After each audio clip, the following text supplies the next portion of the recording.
sweetens it up. I mean, the challenge tomorrow is can we drive it all the way to Alice Springs with one stop for a charge. That's the big run we're going to try and do, and whether we make it, I don't know, but stands a chance. Day 2 is a lot better than day 1. We did something like 150 kilometres this morning. We didn't fully charge the car last night because the guys were working on the electronics for the car. There are still limitations on what we can do with regards to the rate of acceleration.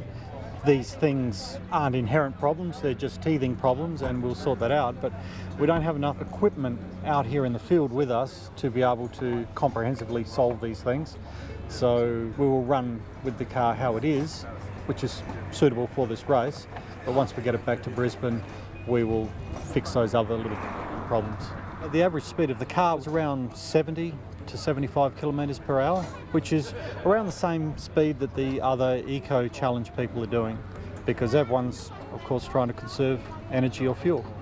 It's nice to be in a place where there's a bit of green, given how dry and dusty it's been, and stopping on the side of the road, loading the car onto the trailer, having to lie in the Red Bull dust and then drive for 500 kilometres sweating. Yeah, it's nice to have a bit of greenery and a bit of civilisation.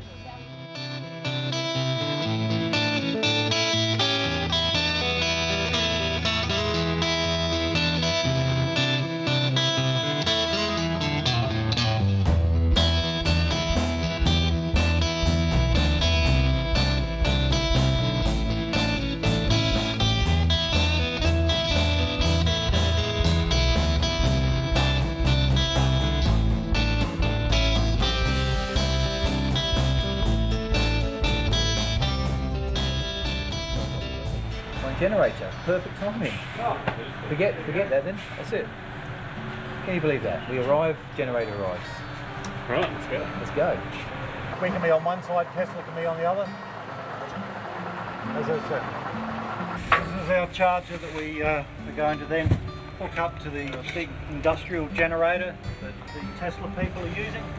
They can charge it probably twice the speed that our smaller generator that's in the Land Rover can charge at.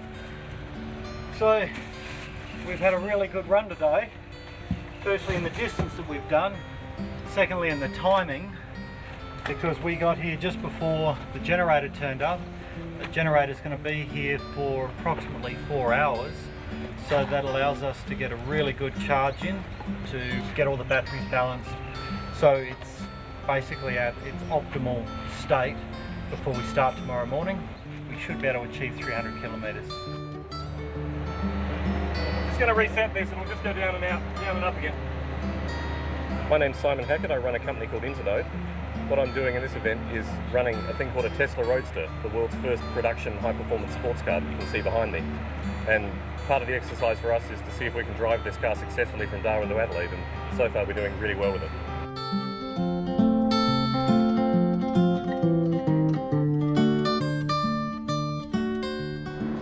Travelling at about 65 kilometres an hour? Probably 55 to 60. Depends entirely on the weather. Yeah, I mean, we're going to come up to our target watt hours to see what I mean. Well, that's good anyway, because we want to travel slow as well. Yep.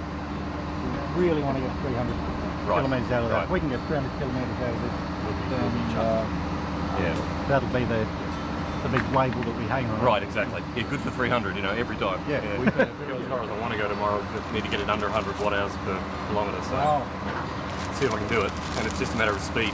Again, no tailwind, it'll work. If it's tailwind, I think I'm just going to sleep in and then have breakfast.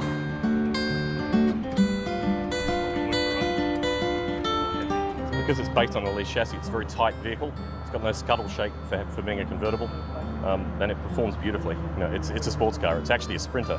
What we're doing in this exercise is trying to do the opposite, of course, trying to go a long way. So it'll do 0 to 100 in 3.9 seconds, but we're certainly not doing that on this run, because we'll run the battery out.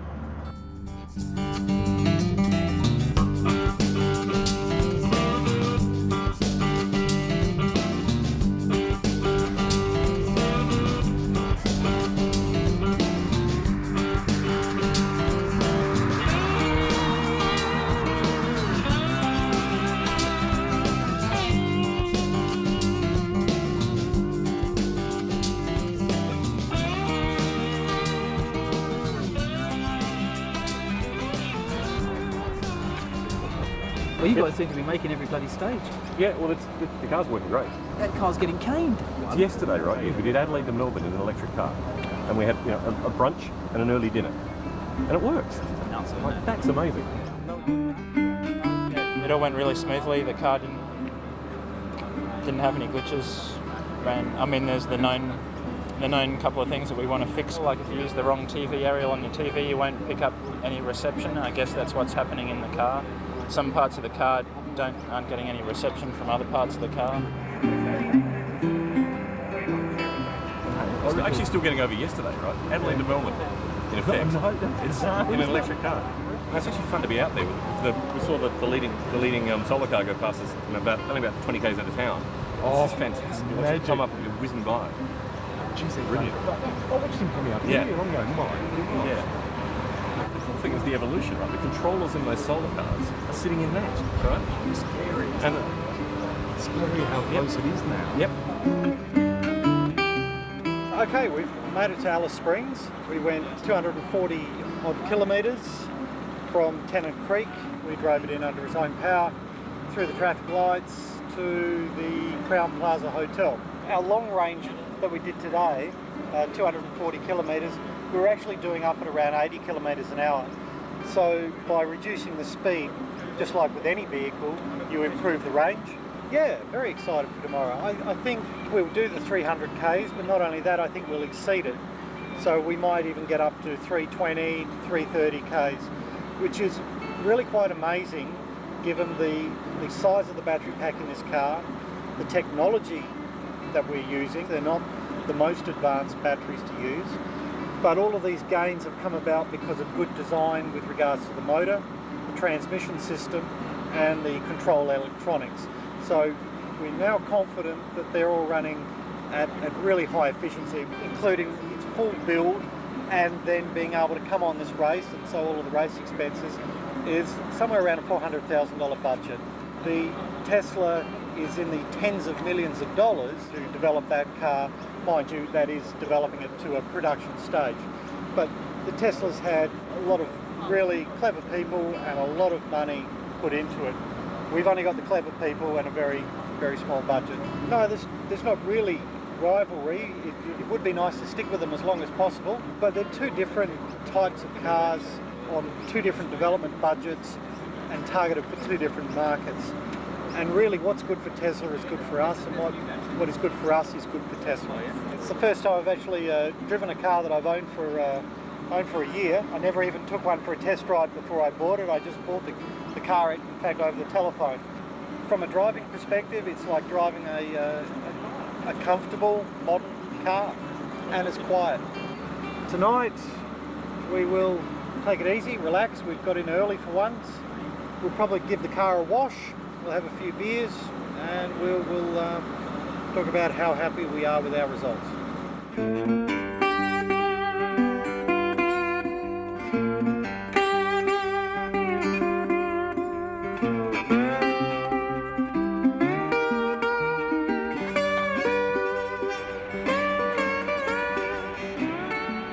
They just put a little bit of tape over the charging plug to seal it, so it can't be accused of falsely charging during our trip this morning.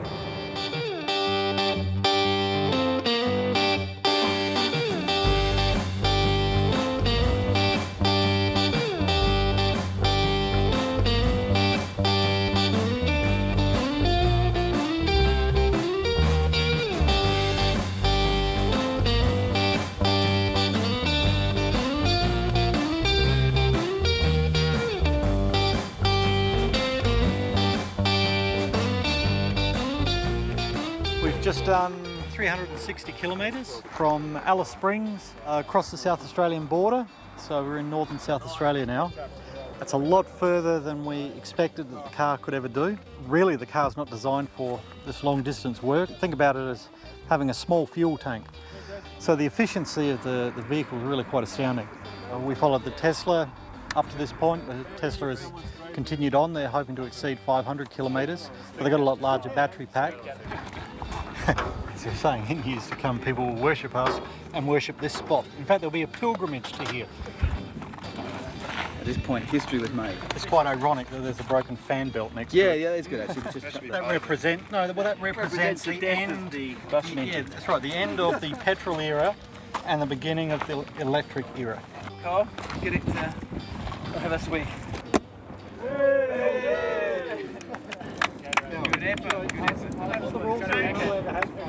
Come on, drink it. Yeah, it's worth it. It's 360.9 k's. You can have it. Something's funny.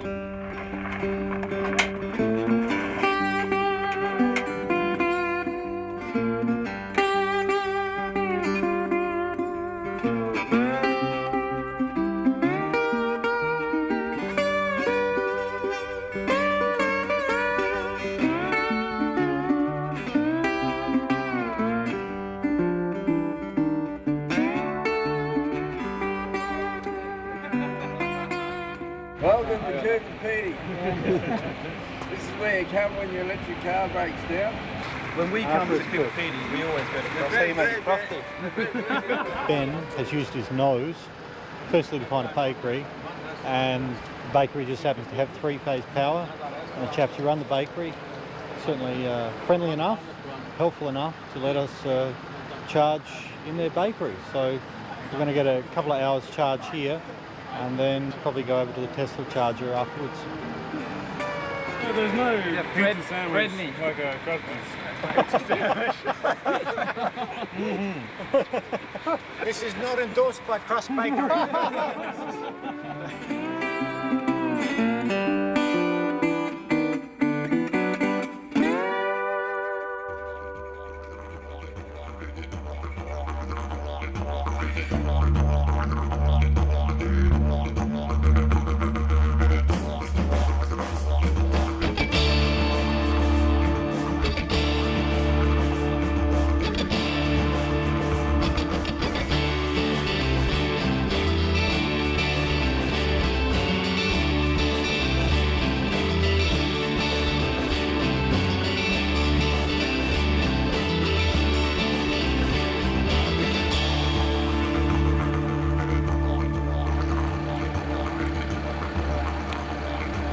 I can smell something, but I think it was wood smoke.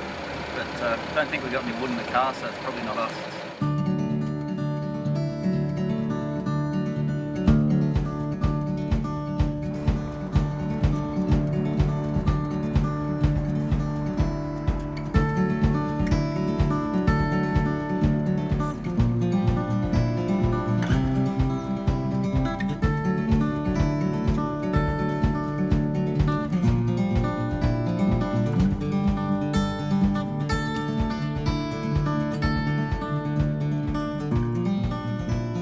We arrived at Port Augusta last night, and it was really a sight for sore eyes after travelling all the way from Darwin and having quite hot, harsh conditions. And even though the outback is lovely, there's something about arriving into a town and having still water and fishing boats, and especially at sunset, it was a really beautiful sight.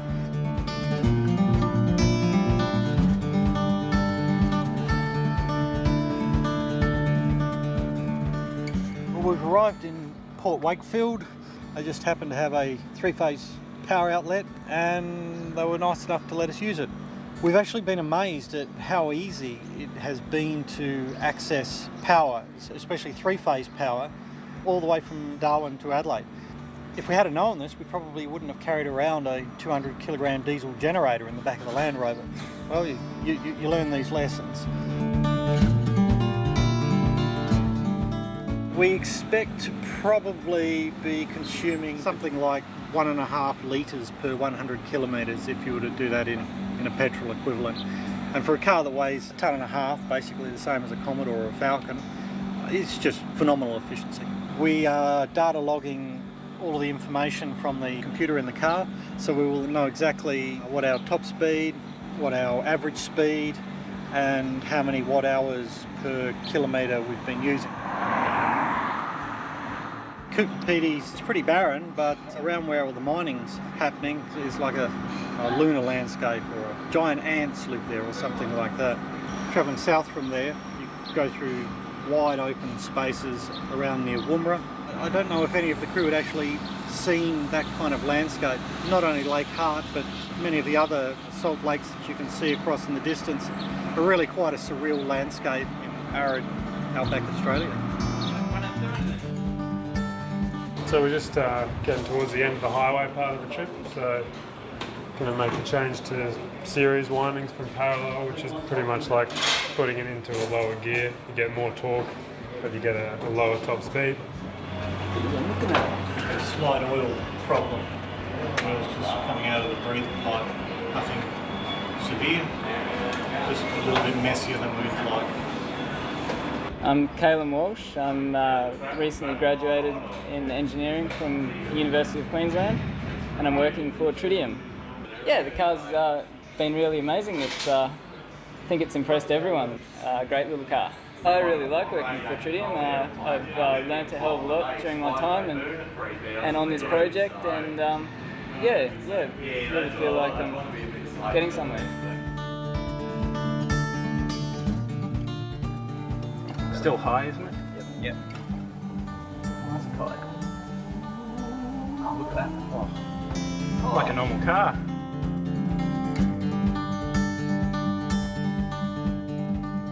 Everything alright in the Civic? We got a software overcurrent at 80 k's an hour. I've just had to rip stop to restart it. So you're going to try and do about 75? I think we'll keep it at 70 for the moment. That'll allow us to let the bus voltage come over a bit and still not overshoot. Has there been any change in the watt hours per kilometre? It's doing negative 24 right now. Oh, do we do negative? Oh, that's extremely good. It must be charging. Right, that's right. They missed out my hit button and falling, so I can do that. You what? Like this. Careful, you're going to set the airbags off. This is the first stage where we have started at the official start point and finished at the official end point from Port Augusta to Adelaide, covering almost 310 kilometres in 2 legs and charging the car in the middle.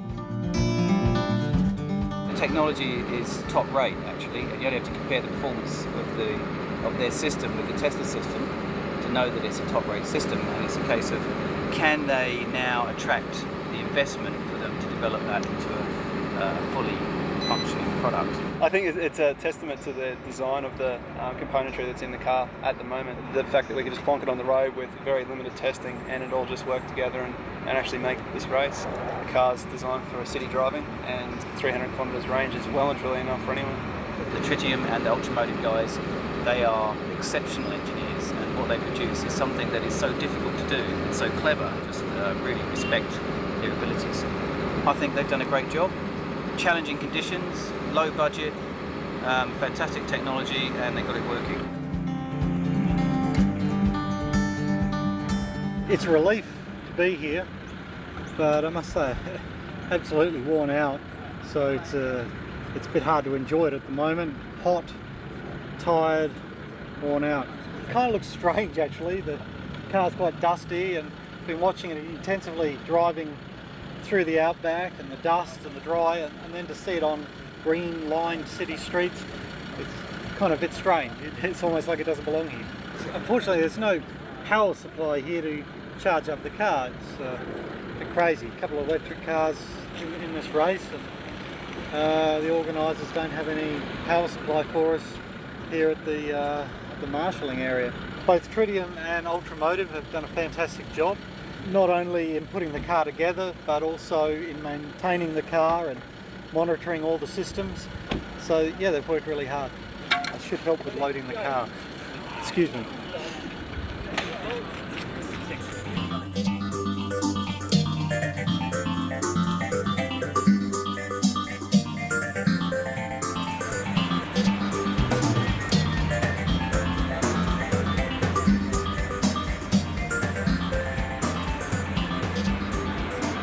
Right, that's right. Well, if we don't make it there, yeah, I'll go back up across the road, meet up onto Belair Road, and then continue the urban part of the route and cut out all the hill section.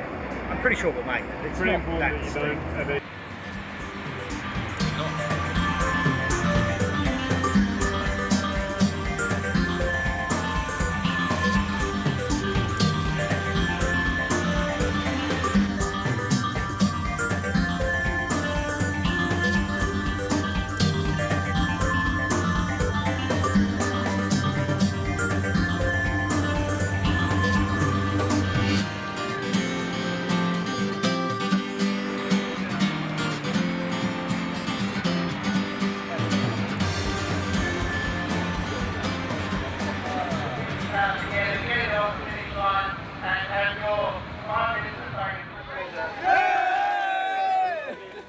Okay, we made it. We're here in Victoria Square at the end of the race. To have a car that wasn't ready when it went on the trailer and was basically fixed just the day that it had to qualify, then 20 minutes out of Darwin to in fact have smoke coming out from under the bonnet, and then to finally get down here and complete it, just an amazing event. We've got 10 engineers and electronics experts with a minimum of a master's degree who have kept the car running. The guys are obviously blowing off a lot of steam. They're throwing